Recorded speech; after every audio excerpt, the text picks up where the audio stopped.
Salut à tous, on se retrouve pour l'épisode 3279 du Zap Image. On commence aujourd'hui en ce vendredi 25 avril avec des anniversaires et on commence tout d'abord avec une légende de l'équipe de France, ancien défenseur, il s'agit de Raphaël Varane. Il fête aujourd'hui seulement ses 32 ans. Pourquoi je dis seulement? Parce qu'il a pris sa retraite. On sait qu'il y a des joueurs à 40 ans comme Cristiano Ronaldo, toujours en activité, lui a 32 ans. Il a dit stop l'été dernier. Il était du côté de Como, mais il a préféré arrêter. Après, il a eu pas mal de blessures. Donc, n'oubliez pas que c'est un joueur qui a tout remporté dans sa carrière. Les plus gros trophées, les Ligues des Champions, il en a 4. Il a 4 Coupes du Monde des clubs, 3 Super Coupes d'Europe, 3 Ligas, 2 Super Coupes d'Espagne, une Ligue Cup, une FA Cup, une Coupe du Roi, une Ligue des Nations. Et bien évidemment, son plus beau trophée, certainement, la Coupe du Monde remportée en 2018. Bon anniversaire à Raphaël Varane. Et sinon, les autres anniversaires, des joueurs en activité, eux, Kulusevski, milieu offensif suédois de l'équipe de Tottenham, il fête aujourd'hui ses 25 ans. 107, milieu offensif également, mais lui de Bilbao, il fête aujourd'hui ses 25 ans. Brice Samba, gardien de but du Stade Rennais, 31 ans. Ou par exemple, il y a Arthur Cabral, avant-centre du Benfica, il fête aujourd'hui ses 27 ans. Et aujourd'hui, on a appris la disparition, malheureusement, du kiné de Lecce, Graziano Fiorita, a tragiquement été retrouvé sans vie dans sa chambre d'hôtel. Donc ça, bien sûr, c'est une tragédie. Donc le match Atalanta-Bergame-Lecce, qui devait se jouer ce week-end, est logiquement reporté une date ultérieure. Donc on pense fort à lui, on pense fort également à sa famille. On continue, on va parler maintenant de ce qui s'est passé lors de la soirée hier soir. Et on commence tout d'abord en Espagne avec 4 rencontres de Liga. On commence tout d'abord avec l'Atlético Madrid qui joue un derby contre le Rayo Vallecano. C'est également dans la banlieue de Madrid. Et l'Atlético s'est imposé tranquillement 3-0. Un but de Sorloth Gallagher et un but de Julian Alvarez. Donc très belle victoire bien sûr pour l'Atlético. Les tirs sont 12 pour le Rayo, quand même plus tiré, les tirs cadrés pareil, 5 pour les deux équipes. Mais l'Atlético a été beaucoup plus efficace que le Rayo, qui n'a pas réussi à marquer le moindre but. Pourtant, ils ont le même nombre de tirs, même plus de tirs que l'Atlético Madrid. Et concernant Alvarez, buteur, donc il vient d'inscrire comme hier son 15e but de la saison en Liga. C'est pas mal, sans compter les buts qu'il a pu marquer aussi en Coupe du Roi, en Ligue des Champions. Donc voilà, pour une première saison dans le championnat espagnol, il fait vraiment une magnifique saison. L'ancien joueur de Manchester City. Il y avait d'autres rencontres hier du côté de la Liga. Le Betis Séville contre le Real Valladolid. Et le Betis Séville s'est imposé tranquillement 5-1 avec un but par exemple de Isco ou même de Abdé, qui est ancien joueur du FC Barcelone. Donc 16 tirs, 6 tirs cadrés, 5 buts, seulement un arrêt du gardien du Real Valladolid. Et par rapport à cette équipe du Real Valladolid avec la défaite 5-1, donc c'est officiel, ils descendent en Liga 2, en deuxième division. Donc 16 points en 33 matchs, ça a été une saison très très compliquée. Et une défaite 5-1 sur la pelouse du Betis hier soir, et du coup c'est relégation pour cette équipe qui descend en deuxième division. Il y avait également un Leganés contre Girona hier, score final 1 partout entre ces deux équipes. On va voir que Girona a plutôt dominé, mais voilà, Leganés a pris un point. Une frappe cadrée seulement pour Leganés, ça a été but. Et sinon l'autre match c'était entre Osasuna et Séville, et c'est Osasuna qui s'est imposé 1-0 lors de cette rencontre. Du coup, tous les résultats de cette 33e journée, qui avait commencé mardi avec le Barça, souvenez-vous qu'avait joué contre Mallorca, le Real a joué mercredi et l'Atlético par exemple a joué hier jeudi. Donc du coup le classement et toutes les équipes ont joué 33 matchs, il ne reste plus que 5 journées du côté du championnat espagnol. Donc même si l'Atlético a gagné, ils sont toujours très loin derrière le Real, 6 points derrière le Real Madrid, l'Atlético qui a été décroché. Donc voilà, le titre se joue entre le Barça et le Real Madrid. Comme j'ai dit, il ne reste plus que 15 points à prendre. Et le Barça 4 points d'avance sur le Real. N'oubliez pas que le 11 mai prochain, donc dimanche dans 2 semaines, il y a ce match tant attendu bien sûr entre le FC Barcelone et le Real Madrid. Bon, il y a le match demain en Coupe du Roi, mais il y aura aussi ce match en Liga qui sera très important pour savoir qui remportera le championnat. Et tiens, toujours avec la Liga, donc hier, petite erreur de ma part, j'avais dit que Pedri était nommé joueur du mois de mars, c'est pas le mois de mars les gars, c'est plutôt le mois d'avril que Pedri est élu joueur du mois. Félicitations à lui. On peut voir les joueurs, il y avait Julian Alvarez, il y avait aussi Darder par exemple, qui était aussi pressenti, enfin nominé pour pouvoir remporter ce prix. C'est bien Pedri qui a remporté ce prix, c'est le premier prix qu'il remporte, prix de joueur du mois du côté de la Liga. Donc Pedri a été nommé joueur du mois de la Liga pour la première fois de sa carrière pour ses performances en avril. Donc le premier d'une longue série à venir pour l'un des meilleurs milieux de terrain du monde, certainement peut-être le meilleur actuellement. Et toujours tiens du côté du FC Barcelone avec Pedri qui peut pourquoi pas prétendre au Ballon d'Or, même si on pense que si un joueur du Barça qui vient le remporter, ce serait plutôt Rafinha. Mais le Barça ne fera pas campagne pour un joueur en particulier pour le Ballon d'Or. Le club veut mettre en avant l'excellence de son collectif plutôt pour garder la bonne entente du groupe. Ils veulent pas vraiment mettre en avant par exemple Rafinha ou Lewandowski ou Lamine Yamal ou Pedri, voilà, parce que ça pourrait faire des jaloux tout ça. Et ils ne feront pas de campagne voilà, pour qu'un joueur, bien sûr, remporte ce ballon d'or.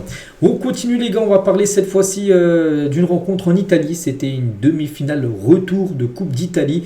Donc, entre Bologne et l'équipe d'Empoli. Au match, il y a eu 3-0 pour Bologne et Empoli. Donc, au match retour, donc un partout. Et ce qui veut dire score cumulé 4-1 de Bologne, du coup, qui se qualifie pour la suite, bien sûr, de la compétition. Donc la suite, c'est la finale. Voilà, donc la finale sera, et c'est officiel, entre Bologne et l'AC Milan, qui a battu, souvenez-vous, avant-hier, un 3-0. Donc pareil, score cumulé, il y a eu 4-1 pour l'AC Milan contre l'Inter. Du coup, Bologne-AC Milan, rendez-vous le 14 mai prochain. Voilà pour cette finale de la Coupe d'Italie. N'oubliez pas que l'AC Milan avait gagné la Super Coupe d'Italie en janvier. Ils vont peut-être remporter un autre trophée là dans quelques jours avec cette coupe, parce que c'est quand même favori, bien sûr, face à Bologne. On continue, on prend la direction cette fois-ci des États-Unis. On va parler d'une demi-finale de la Coupe des Champions de la CONCACAF. En gros, c'est la Ligue des Champions, mais nord-américaine. Et du coup, l'Inter Miami jouait cette demi-finale contre Whitcap. Et ils ont perdu 2-0. Bon, c'est le match aller. Il reste maintenant le match retour à Miami. Mais voilà, ils ont pris une belle option à l'équipe de Vancouver Whitcap pour se qualifier pour la finale de cette Ligue des Champions nord-américaine. On peut voir les deux buteurs, et concernant White, ce joueur, donc Brian White, a marqué 7 buts lors de ses 6 derniers matchs. Bon, je pense que personne ne le connaît parce qu'il joue du côté des États-Unis, tout ça, à Vancouver. Mais voilà, ce joueur, donc 7 buts sur ses 6 derniers matchs, dont un but hier, inscrit contre l'Inter Miami. Donc le match retour sera la semaine prochaine. Il faudra faire une remontada pour l'équipe de Messi s'ils veulent aller en finale de Ligue des Champions nord-américaine. On revient nous en Europe. Le programme du jour aujourd'hui. Donc tout d'abord en Ligue 2, voici le gros programme avec des belles affiches. Par exemple, Annecy à Ajaccio, Laval contre Amiens, Guingamp contre Martigues, ou par exemple 3 contre Dunkerque, concernant le Paris FC ou même Lorient, ils joueront bien sûr. Demain, il ne reste plus que 3 journées du côté de la Ligue 2. Donc voilà, là on rentre vraiment dans le sprint final, il ne reste plus que 9 points à prendre pour cette fin de saison. Donc, du côté de la Bundesliga, il y a une rencontre à Stuttgart et Dunheim ce soir, on parlera du résultat demain. Et il y a aussi ce Paris Saint-Germain-Nice ce soir au programme. Il n'y a pas de match par exemple en Première Ligue ni en Espagne. Voilà, il y a seulement des matchs en Première Division en Allemagne et en France ce soir. Et concernant ce Paris Saint-Germain-Nice, le Paris Saint-Germain là va rentrer dans 2 semaines très importantes. Donc le calendrier des 4 prochains matchs du PSG. Donc tout d'abord la réception de Nice ce soir. Et après, bien sûr, 2 déplacements compliqués. Donc tout d'abord, le plus important, il est bien sûr le déplacement à Londres mardi prochain en Ligue des Champions. Et après, il y aura samedi prochain un déplacement à Strasbourg en Ligue 1 pour essayer de poursuivre cette série d'invincibilité. Enfin, s'il ne perd pas ce soir, bien sûr. Donc voilà, déplacement à la Méno samedi à 17h. Puis après, la réception d'Arsenal, ça sera le mercredi 7 mai prochain. Donc là, 2 semaines très importantes, bien sûr, pour le Paris Saint-Germain. Et ça fait la une aujourd'hui du journal Équipe. Donc dernière gamme, on va dire, avant Arsenal. Donc à 4 jours du choc contre les Gunners. Donc le match a lieu mardi, donc on est vendredi. Donc là, on a un J-4. Donc Paris, toujours invaincu cette saison en Ligue 1, affronte un prétendant à l'Europe. De quoi hausser le niveau de la dernière répétition. Ce sera le dernier match, bien sûr, du PSG avant d'affronter, bien sûr, Arsenal. Donc ce sera un match test un peu, même si, bon, Nice n'est pas Arsenal. Ça sera, bien sûr, un test pour essayer de mettre les choses en place, ce que veut mettre Luis Enrique à Londres mardi prochain. Donc on verra ce que ça va donner. Et c'est que le PSG, pour cette fin de saison de Ligue 1, même si le titre est déjà acquis, il y a des records pour rendre la saison du PSG encore plus historique. Record d'invincibilité. Pour l'instant, il n'y a toujours pas de défaite. Il ne reste plus que 4 ou 5 matchs à jouer. Record de points aussi. Ça peut être un record à aller chercher pour Paris. Record de moyenne de points, record de victoires. Donc voilà, il y a pas mal de choses à aller chercher. Et aussi ce record qui peut être battu, les gars. Donc Serge le disait, 32 journées sans défaite avec le FC Nantes, champion de France en 95. Après, c'est presque que ce record soit battu par le PSG, le plus collectif de l'RQSI, ainsi qu'il affirme dans le Big 5. Donc quitte à ce que ce record soit battu, autant que ce soit par le PSG. Parce que Nantes, les gars, en 95, ils ont gagné le championnat, ok.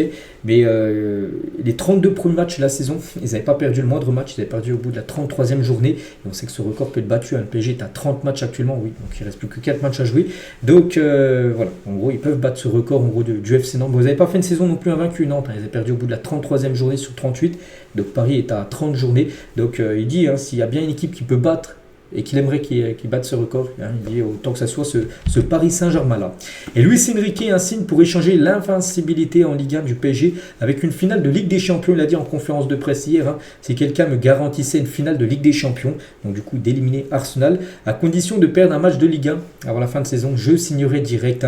L'objectif est de remporter des trophées, pas les records, même si les records c'est beau. L'objectif c'est de remporter des trophées, donc voilà, s'il peut éviter passer l'ennemi et aller directement en finale et perdre un match de Ligue 1, il signerait direct bien sûr. sûr Luis Enrique. Toujours avec lui, il considère Vitinha comme l'un des meilleurs milieux de terrain au monde. Il a dit: je ne vois pas deux milieux comme lui à son poste. C'est l'un des meilleurs joueurs du monde à son poste. Je peux me tromper, mais je me trompe rarement. Bon, il y a peut-être Pedri, bien sûr, qui est exceptionnel. Après, est-ce qu'ils ont le même rôle? Oui, je pense. Le milieu de terrain, je pense qu'ils ont à peu près la même façon de jouer. Donc oui, je pense que Vitinha est au même niveau que Pedri. Actuellement, c'est deux très grands milieux de terrain. Et Nuno Mendes, tiens aussi, il était sur Rotten sans flamme hier. Il voit un PSG plus collectif et plus fort cette saison que la saison dernière. Il a dit: je pense que cette année, on est beaucoup plus fort que l'année dernière, même s'il y avait Mbappé. C'était la première année du coach. Cette année, on a fait les bons choix. Le président, le coach et le directeur sportif, ils ont fait un bon recrutement avec des joueurs comme Pacho, avec des joueurs comme Neves, bien sûr, qui sont arrivés l'été dernier. On a des joueurs qui font tout pour l'équipe, qui aident en défense, qui attaquent bien.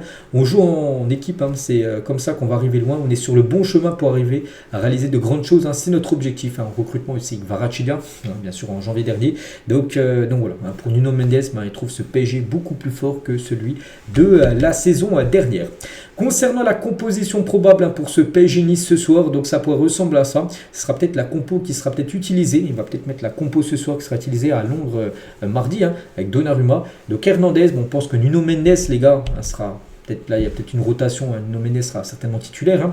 Mais sinon, Pacho, Beraldo, Hakimi. Marquinhos pourrait souffler ce soir. Il sera titulaire lors du prochain match. Donc Maïlu, Zeremri, Doué et Barcola, Dembélé, Kvaratskhelia. Après, c'est seulement le compo probable. Il fera peut-être beaucoup bouger. Je pense que le milieu de terrain, il bougera bien sûr. Parce que Fabien Ruiz, Vitinha et Neves seront certainement titulaires contre Arsenal. Mais voilà, en attaque, ça pourrait être ça. Barcola, Dembélé, Kvaratskhelia. Peut-être Désiré Doué qui peut être à la place soit de Barcola, soit de Kvaratskhelia, on verra. Mais voilà, il va mettre pas mal de cadres ce soir, bien sûr, pour ce match contre Nice. Et n'oubliez pas que le Paris Saint-Germain est une des deux équipes actuellement encore en Europe qui peut réaliser le triplé. Donc il y a Paris, la Ligue 1 c'est déjà acquis, Ligue des Champions et bien sûr la finale de la Coupe de France. Et bien sûr le Barça aussi, donc en Liga premier actuellement, en Ligue des Champions demi-finaliste et en Coupe du Roi, finale qui dispute demain contre le Real Madrid. On va parler, on revient sur le PSG contre Arsenal. Et Arsenal a bien confirmé qu'il n'accordait que 2500 places au PSG pour la demi-finale allée de la Ligue des Champions ce mardi. Le club parisien qui en attend 3000, comme lors de la rencontre de phase de Ligue en octobre, a saisi l'UEFA parce qu'en gros, Arsenal, les gars, ils ont un parcage visiteur et normalement ils peuvent accueillir jusqu'à 3000 supporters. Il y a eu déjà un Arsenal Paris en octobre dernier, il y a eu 3000 supporters parisiens et là en gros ils vendent que 2500 places. Voilà, donc ça pose problème bien sûr. Et du coup, le PSG va saisir l'UEFA parce qu'ils veulent plus de supporters, que ça mette encore plus de bruit dans le stade. Et voilà, Arsenal a limité la jauge des supporters parisiens. Et du côté du PSG, ça passe pas. Et tiens, en parlant d'Arsenal, mais il y a pas mal d'années, il y a 21 ans, jour pour jour, Arsenal remportait la Première Ligue. Les Gunners, surnommés les Invincibles, n'avaient perdu aucun match lors de cette saison 2003-2004. Ils avaient fait une saison en plus Première Ligue. Première Ligue, on va pas se mentir, c'est beaucoup plus relevé que la Ligue 1. Ils jouaient des Chelsea, des Liverpool, tout ça. Ils avaient fait 26 victoires, 12 matchs nuls, mais surtout 0 défaite. C'est la seule équipe de l'histoire de la Première Ligue à réaliser une saison invaincue. Dans les autres championnats, par exemple, Leverkusen l'a fait en Allemagne. La Juve l'a déjà fait, bien sûr, en Italie. En France, toujours personne ne l'a fait. En Espagne, je ne sais pas si le Barcelone l'a déjà réalisé, faire une saison invaincue. Mais voilà, il y a 21 ans, c'était Arsenal qui réalisait cet exploit. On continue, on va parler cette fois-ci du Real Madrid et c'est une catastrophe. Hier en plus c'était mon titre, catastrophe pour le Real Madrid et ça se confirme les gars par rapport à Camavinga. Fin de saison pour Eduardo Camavinga, il est sorti sur blessure avant-hier lors du match contre Retafe et grave blessure, rupture complète du tendon de l'adducteur gauche pour Camavinga. Quand on lit des mots comme rupture complète, tendon, tout ça, c'est pas bon. Donc fin de saison, fin de saison pour lui. Donc pas non plus de Coupe du Monde des clubs, il va pas jouer ni le match demain, ni tous les matchs de Liga, ni la Coupe du Monde des clubs qui est quand même dans un mois et demi, il ne sera pas disponible. Il est forfait pour les 3 prochains mois, donc il va revenir normalement début de saison prochaine, si tout se passe bien pour Camavinga. Donc déjà on lui souhaite bien sûr un très bon rétablissement. Il sera forfait également pour les matchs de l'équipe de France en Ligue des Nations, là en Final Four en juin prochain. Donc voilà, c'est un très gros coup dur pour le Real, pour le joueur, pour l'équipe de France, pour tout le monde. Bon rétablissement à lui. Et du coup, les joueurs, un forfait pour la finale de la Coupe du Roi de demain, donc de côté Real, donc Carvajal, Militao, Camavinga, eux c'est sûr et certain. Mendy, on ne sait pas, il est très incertain. Voilà. Alaba aussi, il est incertain pour le match. Mais voilà, eux, c'est les trois, c'est sûr. Hein. Et du côté du FC Barcelone aussi, des joueurs où c'est sûr 100% qui ne sont pas là. Lewandowski, Balde, Casado, Bernal et Ter Stegen. Ter Stegen peut être dans le groupe, mais il ne goalera pas. Ce sera Chesney, bien sûr, qui sera le gardien titulaire demain. Toujours tiens, avec le Real Madrid, on revient sur le match contre Retafe avant-hier. Le Real s'est imposé 1-0 grâce à Arda Güler. Et Ancelotti charge Hendrik en conférence de presse. Il a dit il ne doit pas faire ça, ce n'est pas un club de théâtre. Qu'est-ce qui se passe en gros? Donc Ancelotti, à propos du match d'Hendrik, il a dit donc il a eu deux opportunités. Donc la première, il ne pouvait pas faire mieux que ce qu'il a fait. Et la seconde, il était peut-être hors jeu, mais il ne peut pas tenter ce genre de choses. Il est jeune, il doit apprendre, il doit tirer le plus fort possible et ne pas faire de coups de théâtre. Les coups de théâtre n'existent pas dans le football. Donc le coach du Real Madrid a fait référence à un lob raté en duel face au gardien adverse. Même s'il était hors jeu, imagine, il n'aurait pas été hors jeu, il aurait tenté ce lob raté. Et ben voilà, ça peut coûter des points bien sûr au Real. Donc il dit en gros qu'il doit frapper fort. Il n'est pas au théâtre, il ne doit pas tenter des gestes un peu bizarres. Il a un peu remis Hendrik à sa place, Carlo Ancelotti. Et en parlant de ce jeune Hendrik, on sait un joueur qui joue quand même très peu du côté du Real. Bon, il avait joué parce que Mbappé était forfait, si Mbappé était présent, il aurait été certainement sur le banc. Et Hendrik est ouvert à un prêt cet été pour avoir plus de temps de jeu. Voilà, il devrait partir. Son objectif, c'est de jouer la Coupe du Monde avec le Brésil l'été 2026.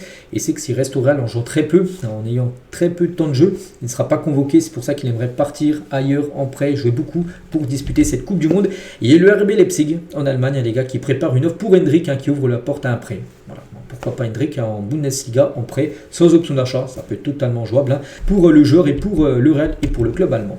On va parler de Vini Junior. Donc ces derniers jours, il y avait des rumeurs par rapport à Vini, les gars, qu'il avait choisi de prolonger son contrat du côté du Real. On apprend d'après The Athletic que l'entourage de Vini a démenti les rumeurs d'une prolongation de contrat avec le Real Madrid. N'oubliez pas que Vini est en fin de contrat en 2027, encore 2 ans. Donc si Vini devait quitter Madrid, on ne sait jamais, il y a toujours l'Arabie Saoudite qui tente toujours tout pour essayer de le signer. Et le président du club, Pérez, voudrait qu'Erling Haaland le remplace. Voilà, ça serait le gros objectif si Vini venait à partir, j'en sais rien. Bon, peut-être pas, je ne le vois pas partir là l'été là, mais imagine l'été 2026. L'objectif du Real sera de recruter Erling Haaland, voilà, du côté du Real Madrid.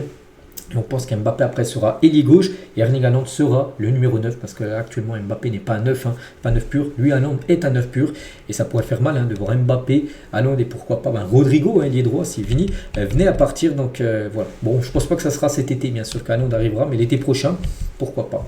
Toujours tiens du côté du Real, un joueur qui pourrait venir, même si on ne sait pas, parce qu'il y a pas mal de clubs de première ligue intéressés, c'est Hudson, donne sa priorité au Real Madrid pour cet été. Voilà le défenseur espagnol. Il y a des clubs comme Manchester United, Chelsea, Liverpool qui s'intéressent à lui, mais lui donne sa priorité au Real Madrid, le défenseur espagnol. Et toujours avec le Real, il y a toujours pas mal d'infos concernant ce club. Le Real devra payer 8 millions d'euros pour recruter Xabi Alonso parce qu'on sait qu'Ancelotti joue sa place. Peut-être là, tiens, c'est les 2 derniers jours d'Ancelotti. Demain, s'il y a défaite, imaginez, je sais pas, une humiliation. Un dernier Classico, les gars, en janvier dernier, il y a eu 5-2, je crois, pour le Barça. Le match avant, il y a eu 4-0. Imaginez, demain, il y a un 4-0 pour le Barça contre le Real. Là, ce serait bien sûr une humiliation. Et Ancelotti, les gars, il ne restera pas. 2 heures après le coup de sifflet final, il sera licencié. Donc voilà, pour faire venir comme Xabi Alonso, encore un contrat bien sûr du côté de Leverkusen, il faudra débourser 8 millions d'euros de la part du Real Madrid. Et toujours tiens avec le Real avant cette finale, demain bien sûr de Coupe du Roi, à 22h, un coup d'envoi demain à Séville, la finale. Donc le Real RMTV, donc Real Madrid TV, vient de mettre en ligne une vidéo sur l'arbitre de la finale de la Coupe du Roi. Ricardo de Burgos, voilà cet arbitre. En gros, ils ont sorti une compile de ces matchs. Et en gros, quand il arbitre, on peut voir à la droite 64% de victoire quand il arbitre le Real et 81% de victoire pour le Barça quand il arbitre. Et voilà, le Real, on a l'impression qu'il met déjà pression sur l'arbitre pour qu'il soit peut-être en faveur de demain. On ne sait pas, parce que voilà, c'est un peu bizarre de sortir une vidéo sur l'arbitre du match d'une finale le lendemain. Voilà, c'est peut-être pour mettre une pression tout simplement sur l'arbitre, donc on ne sait pas, on espère juste qu'il soit bon cet arbitre demain, espagnol encore, on pense beaucoup de boulot. Et concernant les derniers aussi, Real Madrid-Barça, mais en finale de Coupe du Roi, parce qu'il n'y a pas eu énormément non plus de finales, des fois ils s'affrontent, la dernière par exemple c'est en 2014, n'oubliez pas quand même les 2 dernières finales entre le Real et le Barça, les 2 ont été gagnés par le Real Madrid, 2014 victoire 2-1 et en 2011 une victoire 1-0, la dernière fois que le Barça a gagné contre le Real en finale, c'était il y a 35 ans, c'était en 1990, le Barça a gagné 2-0 en finale. Bon, ils peuvent s'affronter aussi des fois en quart, en demi, mais là on prend seulement les finales Classico Coupe du Roi. Et on peut voir quand même que le Real Madrid a plus gagné. Bon, ça se joue à rien, ça se joue à 4 victoires pour le Real et 3 victoires pour l'équipe du Barça, mais le Real reste sur les 2 dernières finales remportées. On continue avec toute autre chose, les gars. On va parler de ce joueur, légende du football anglais. Jamie Vardy va quitter Leicester. Et ça, c'est un sacré événement, les gars. Donc, 38 ans, il va quitter Leicester cet été après 13 ans au club. C'est lui qui l'a annoncé. Il a fait une petite vidéo qu'il a postée sur son compte Instagram pour dire en gros voilà, que c'était fini. 13 ans passés au club, c'est fini pour lui. Donc Leicester, n'oublie pas, descend. Hein. Ils étaient montés la saison dernière, ils redescendent, c'est officiel. Donc Jamie Vardy, hein, c'était Leicester. Et Leicester, c'était Jamie Vardy, 494 matchs du côté de Leicester. Il a marqué 198 buts, il a gagné la Première Ligue en 2016, une saison incroyable. Une FA Cup, un Community Shield, 2 Championship, hein, donc 2 championnats anglais, deuxième division, dont celui de la saison dernière où ils sont montés en PL cette saison. Il a fini comme 8e au Ballon d'Or une saison en 2016, soulier d'or Première Ligue en 2019-2020, meilleur joueur de PL 2015-2016, donc ça avait été bien sûr l'année du titre, hein. 4 fois élu joueur du mois en Première Ligue et footballeur FWA de l'année 2015-2016, l'année du titre également pour Leicester. Donc voilà, hein, c'est une légende comme du football anglais. Jamie Vardy, donc voilà tous les trophées qu'il a pu remporter, c'est pas mal, hein, parce qu'il a quand même évolué à Leicester. On ne parle pas de Chelsea, on ne parle pas de City ou d'United, des équipes qui gagnent beaucoup de trophées.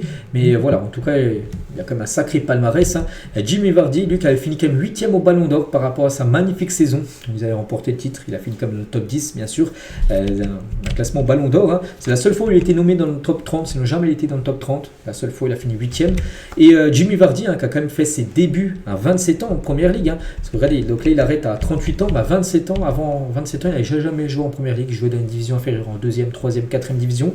Il y a 27 ans, les gars, mais il a déjà marqué plus de buts en Première Ligue que tous ces joueurs. Drogba, Ronaldo, Suarez, Lukaku, Mané ou même Van Nistelrooy. Alors qu'il a commencé sa carrière en Première Ligue à 27 ans. Jamie Vardy, on se souviendra toujours de ce duo, hein, qui est formé bien sûr avec l'Algérien Riyad Mahrez. On continue avec toute autre chose et officiel. Victor Valdés est le nouvel entraîneur du Real Avila, donc une équipe de D4 espagnole, l'ancien gardien du Barça. Donc l'ancien gardien du FC Barcelone avait pour le moment entraîné que des équipes de jeunes au Barça. Donc il a donc signé un contrat avec le Real Avila jusqu'en 2027 et dirigera son premier entraînement cet après-midi. Voilà, donc on lui souhaite bonne chance dans sa nouvelle carrière d'entraîneur à Victor Valdés. Toujours du côté du Barça, on va parler de Marcus Rashford, rêve toujours de rejoindre le FC Barcelone. Actuellement, il est prêté par Manchester United à Aston Villa, mais lui, son projet, c'est d'aller au Barça. Déjà en janvier dernier, il a failli venir si Fati partait. Bon, Fati est resté, donc du coup, il n'est pas venu. L'été prochain, on pense que Fati partira et peut-être son rêve pourrait se réaliser. Marcus Rashford en Espagne du côté du FC Barcelone. Enfin, lui, c'est ce qu'il souhaite. On va parler de plein d'autres infos, les gars. On va parler cette fois-ci d'Ousmane Dembélé qui intéresse 4 clubs en Première Ligue, dont Arsenal, Chelsea, Liverpool et Manchester United. Donc, je ne vous cache pas, je ne vois pas le PSG, même lui partir du PSG ou le PSG le vendre. Mais voilà, c'est le mercato. Des clubs peuvent être intéressés pour n'importe quel joueur. Voilà, toutes ces équipes sont intéressées par Ousmane Dembélé.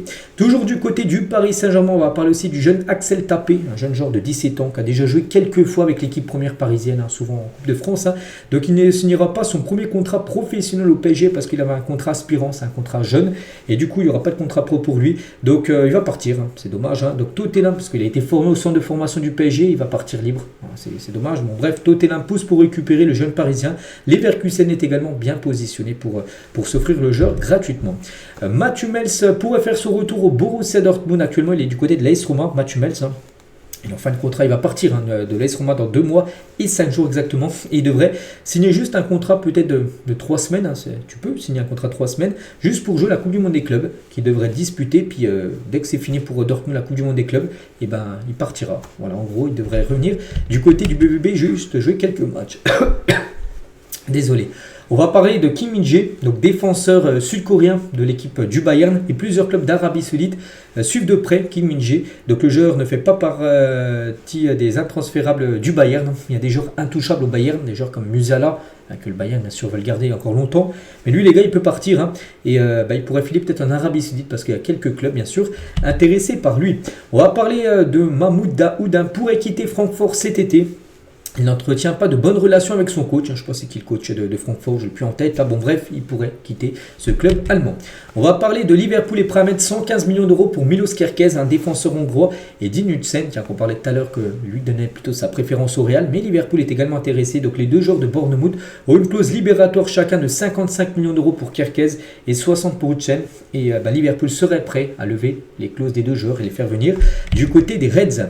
On va parler de cette pépite algérienne Ibrahim Mazza. J'ai déjà parlé quelques fois. Il joue du côté du Hertha Berlin, donc c'est un joueur né en 2005, donc il est tout jeune. Il a 20 ans, donc il va signer au Bayer Leverkusen pour environ 10 millions d'euros. Bon, c'est pas encore officiel, mais voilà, Bild, c'est un journal très sérieux allemand qui dit ça.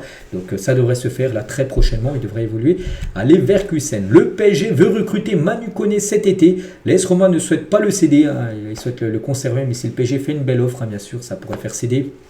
Bien sûr, l'AS Roma, et le joueur serait pour, bien sûr, de venir jouer du côté de Paris. Concernant Aymeric Laporte, j'en parlais il y a quelques jours avec l'Olympique de Marseille, c'est bien confirmé que Aymeric Laporte figure bien dans la shortlist de l'OM pour le prochain mercato en cas de qualification en Ligue des Champions saison prochaine. Là, voilà, c'est ce qu'il veut, bien sûr. Aymeric Laporte, ça n'a pas le LDC, il ne viendra pas. Bon, bref, l'OM pourra avoir un mercato très qualitatif en jouant la Ligue des Champions, parce que bien sûr, en jouant la Ligue des Champions, tu peux attirer de grands noms, dont Aymeric Laporte qui pourrait débarquer à Marseille. Thomas Partey pourrait finalement rester à Arsenal, lui qui est en fin de contrat, dans 2 mois et 5 jours. De base, Arsenal n'avait pas prévu de le prolonger, mais du coup, avec ses dernières belles performances, il souhaiterait le prolonger d'une saison supplémentaire, le Ghanéen du côté des Gunners. Matheus Cunha, donc lui aussi, on en parle beaucoup ces derniers temps, devrait bien rejoindre Manchester United. Donc un accord a été trouvé entre Manchester et Matheus Cunha. Donc actuellement, il y a une clause libératoire fixée à 73 millions d'euros du côté de Wolverhampton que Manchester devrait certainement lever. Toujours avec Manchester United, bon pas sur ce mercato, parce qu'Hazard a pris sa retraite, mais il y a quelques années, Manchester United a raté l'opportunité quand même de signer Eden Hazard en 2012. Les dirigeants avaient refusé de payer secrètement plusieurs millions à son agent. Et du coup, vu qu'ils ont refusé de payer, du coup, Chelsea eux ont payé. Et du coup, il est parti à Chelsea. C'est avant qu'il est à Lille, avant bien sûr, qu'il rejoigne l'équipe des Blues. Tiens, en parlant de Chelsea, on sait que c'est une équipe où le mercato sera très mouvementé comme souvent. Chelsea va s'activer cet été avec une shortlist de cibles conséquentes. Je ne sais pas il y a combien de joueurs, ça va peut-être une dizaine. Mais regardez quand même les pistes, les joueurs que veut recruter Chelsea. Et sont capables de faire tout le monde, surtout quand on sait qui est Chelsea. Hugo Ekitike, ils le veulent. Nico Williams, Hudson, Jonathan David, Osimhen, Sesko, Garnacho, Braithwaite, Margui, Gittens et Liam Delap, un joueur de Ipswich, mais qui devrait quitter le club. Donc, ils ne vont pas tous venir parce que là, je peux voir, il y a quand même pas mal de numéro 9. Hugo Ekitike, Osimhen, Jonathan David, même Liam Delap est aussi attaquant, ils n'ont pas recruté 5 numéro 9, alors qu'il y a déjà Nicolas Jackson, il y a déjà quelques numéros 9 du côté de Chelsea. Mais voilà, 1, 2, 3 pourraient débarquer, tellement qu'il y a de concurrence. Donc ils seront encore très actifs, on pense. L'équipe de Chelsea est mise aussi sur Kevin De Bruyne, qui va quitter, on sait, l'équipe de City. Et Chelsea est intéressé par un retour de Kevin De Bruyne cet été. Le joueur pourrait signer libre, mais aussi Aston Villa, qui est intéressé par le Belge. Concernant João Félix, c'est un joueur de Chelsea, est prêté à l'AC Milan, mais va revenir à Chelsea, il ne sera pas conservé, parce que Chelsea ont tellement de joueurs qu'il a plus sa place. Félix, et Wolverhampton s'intéresse à Félix pour le mercato estival. Voilà, un prêt, un transfert sec, on verra. Et concernant Félix, à noter qu'il a un petit frère Félix, donc lui il s'appelle João Félix, mais son petit frère Hugo Félix, un joueur né en 2004, et le frère de João Félix, Hugo Félix, a fait sa première apparition avec l'équipe principale du Benfica. C'était lors de la victoire avant-hier, demi-finale de Coupe du Portugal, ils ont gagné 4-0, 9-0 score cumulé, ils joueront contre le Sporting. Et son petit frère pour la première fois a joué, une première fois avec le Sporting, avec le Benfica, désolé. Donc voilà, Hugo Félix, à nous retenir. On continue, on va parler cette fois-ci des entraîneurs, ça bouge également pas mal. Tout d'abord Thierry Henry, donc le RB Leipzig fonce sur Thierry Henry pour cet hiver. Une rencontre est prévue prochainement entre les deux parties, entre Henry et Leipzig, pour remplacer le coach actuel. Donc le profil correspond bien à la vision du club, faisant confiance aux jeunes talents et pratiquant un football offensif attractif. Peut-être Henry, pour l'instant tout ce qu'il a pu faire Henry, à part peut-être l'équipe de France Espoir où il avait ramené la médaille d'argent lors des derniers JO, mais sinon ses aventures ont été compliquées pour Henry à Monaco, tout ça. Mais bon, on peut voir qu'il pourrait peut-être filer du côté de Leipzig, on verra. Concernant Maurizio Pochettino, pourrait faire son retour sur le banc de Tottenham. Il est le favori pour remplacer Ange Postecoglou qui devrait quitter le club. Ange Postecoglou, même s'il y a l'Europa League remportée, il partira. Et Pochettino pourrait faire son grand retour sur le banc des Spurs. Des nouvelles aussi, il y a de José Mourinho. Le Portugal pense à José Mourinho en vue de la Coupe du Monde 2026, donc l'année prochaine. Il retrouverait un certain Cristiano Ronaldo qu'il avait coaché entre 2010 et 2013, bien sûr, au Real Madrid. Toujours avec les coachs, parce qu'il y a quelques infos concernant les entraîneurs. Christophe Galtier, qui est ancien entraîneur du PSG, est en négociation avancée pour devenir sélectionneur du Qatar. Voilà, de la sélection du Qatar. Voilà. Ça peut se faire tout simplement pour Christophe Galtier. Et toujours avec les coachs, et cette fois-ci en Serie A, et c'est fou cette stat, donc 18 des 20 entraîneurs de Serie A actuellement sont en poste depuis moins d'un an, c'est-à-dire que les entraîneurs en Serie A, les gars, si c'était pas bon, Voilà, t'es viré, par exemple, le dernier, on se souvient, Thiago Motta a été remplacé par Igor Tudor. Donc les deux entraîneurs qui sont en place depuis plus d'un an, je les ai en tête, Inzaghi du côté de l'Inter et Gasperini du côté de l'Atalanta. Sinon tous les autres entraîneurs, ils sont en place depuis moins d'un an. Pas parce qu'en gros, on change directement les entraîneurs quand ça va pas. De la fierté à la honte, 4 matchs pour le podium. Donc la banderole affichée par les supporters de Lyon au centre d'entraînement. Voilà, c'est ce message, parce que vous savez que Lyon, les gars, ça a été un peu compliqué la dernière semaine, l'élimination en Europa League, la défaite également contre l'AS Saint-Etienne, alors qu'avant ça se passait plutôt bien. Et Moussa Niakhaté, donc ils ont tout dit, à réagir, la banderole des Bad Guns, affichant devant le centre d'entraînement. Donc cette banderole-là, les gars, elle est devant le centre d'entraînement de Lyon. Il a dit: je suis d'accord avec les supporters, la fierté, c'est ce qu'on a construit cette saison. Surtout quand on voit d'où on revient. Il y a aussi de la honte à cause des deux scénarios qu'on a vécu. Le match bien sûr contre Manchester et le match contre Saint-Etienne. Je suis content de cette banderole. Voilà ce qu'il a pu dire tout simplement Moussa Niakhaté par rapport à ça. On va parler d'un hommage des South Winners. Donc les South Winners, c'est un groupe de supporters de l'Olympique de Marseille, sera rendu ce dimanche au Pape François. Donc ce dernier s'était rendu à Marseille il y a 2 ans, en 2023, pour la visite papale, avec la grande messe au Vélodrome qui a réuni plus de 60 000 fidèles. Souvenez-vous, il y a eu ce tifo du côté de Marseille. Donc le Pape François qui est décédé malheureusement lundi dernier. Donc il y aura un hommage qui sera fait pour le match Marseille-Brest dimanche. Bien sûr pour le Pape François. On va parler de Christian Mawissa, va payer cher son retard à l'entraînement, parce que quand tu arrives en retard à l'entraînement, du côté de Monaco, ils ont fait en gros une petite roue, et en gros tu tournes la roue et tu dois payer un truc. Et en gros le Monégasque a tourné la roue de la sanction, il est tombé sur un iPhone 16 Pro Max pour chaque joueur de l'effectif. Donc à Monaco il y a quand même pas mal de joueurs, il y a 22-23 joueurs. Donc voilà, regardez, on peut voir la banderole, la roue. Donc il y a des PS5, c'est quand même moins cher une PS5 bien sûr qu'un iPhone Pro Max. Un iPhone Pro Max, je pense que ça doit être au moins 1000, c'est le dernier télé iPhone, donc je pense que c'est au moins plus de 1000 euros. La PS5, on va dire, c'est 500 euros. Bon, bref, il est tombé peut-être sur le truc le plus cher. Donc, ça va peut-être lui faire, je sais pas, peut-être 30-40 000 euros à payer, parce qu'il est tombé sur cette roue-là, parce qu'il arrive en retard. Et quand tu arrives en retard du côté de Monaco, tu as une roue à tourner. Donc, voilà, mauvaise nouvelle pour Christian Mawissa. Marc-André Ter Stegen est de retour. Donc, le gardien s'est entraîné normalement. Il devrait avoir le feu vert pour voyager avec l'équipe pour le match demain, bien sûr, contre le Real Madrid. Il devrait être le gardien numéro 2, bien sûr. Le gardien titulaire sera bien sûr Chesney. On va parler d'un coup dur pour Hassan Diao. Et c'est officiel, il est forfait jusqu'à la fin de saison suite à une fracture au pied. En plus, on sait qu'il était très bon depuis son arrivée en janvier dernier du côté de Como. Donc arrivé cet hiver contre 12 millions d'euros, il avait marqué 8 buts et délivré une passe D en 15 matchs de Serie A avec Como. Sa durée d'indisponibilité est estimée à 2 mois. Donc en gros, forfait jusqu'à la fin de saison. On lui souhaite bien sûr un très bon rétablissement. Et là, plutôt dans le sens inverse, un joueur blessé qui revient, c'est Amad Diallo, qui devrait reprendre l'entraînement la semaine prochaine avec Manchester United et prépare au mieux bien sûr cette fin de saison. Manchester mise seulement sur bien sûr l'Europa League, parce que la Première Ligue, ils sont déjà surmatenus, mais ils sont trop loin, ils ne jouent plus rien en Première Ligue. Ils vont jouer, essayer de gagner bien sûr cette Europa League et être qualifiés la saison prochaine en Champions League. C'est nous qui payons cette erreur, donc Didier Digard, l'entraîneur du Havre, qui a fait part de son mécontentement et de son incompréhension concernant les décisions arbitrales survenues lors de Saint-Etienne-Lyon, des décisions qui impactent la mission maintien du club d'Oya.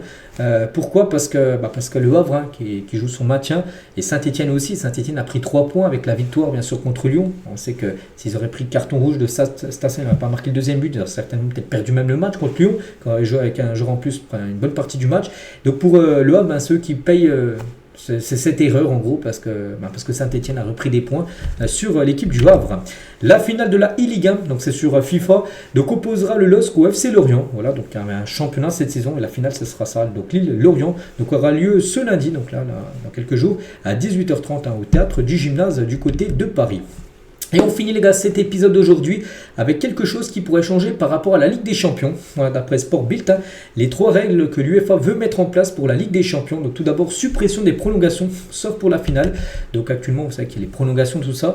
Et ça pourrait être suspendu. Donc en gros, s'il y a 2 matchs nuls, on va dire match aller, match retour, ce serait directement tir au but. Pas de prolongation. Bon, pour l'instant, c'est pas encore officiel, mais c'est quelque chose que l'UEFA envisage de mettre en place, sauf pour la finale où là il pourra avoir des prolongations. L'avantage aussi au match retour, donc les 8 premiers du championnat régulier, vous savez le top 8, joueraient les quarts et demi-finales retour à domicile, retour à domicile ou au retour. Donc, vous avez compris en gros, c'est-à-dire que les quarts et les demi se joueraient à domicile lors du match retour. Voilà, donc c'est un avantage. Hein. Et aussi la protection des pays. Aucun club d'un même pays ne pourra s'affronter avant les quarts, barrage compris. Hein, par exemple, on se souvient, il y a eu un Paris-Brest en barrage, en 16e de finale. Donc ça sera plus possible que deux pays s'affrontent, enfin deux clubs du même pays s'affrontent à partir des soit des 16e ou soit des 8e. Ce serait seulement comme avant, à partir des quarts de finale. Voilà, en gros, ce que pourrait essayer de changer peut-être l'UEFA pour les prochaines éditions de la Ligue des Champions. Et on finit avec ça. Donc voilà les gars ce qu'il y avait à dire. J'espère que ça vous a plu. Donc nous on se retrouve bien sûr demain pour le prochain numéro. À demain.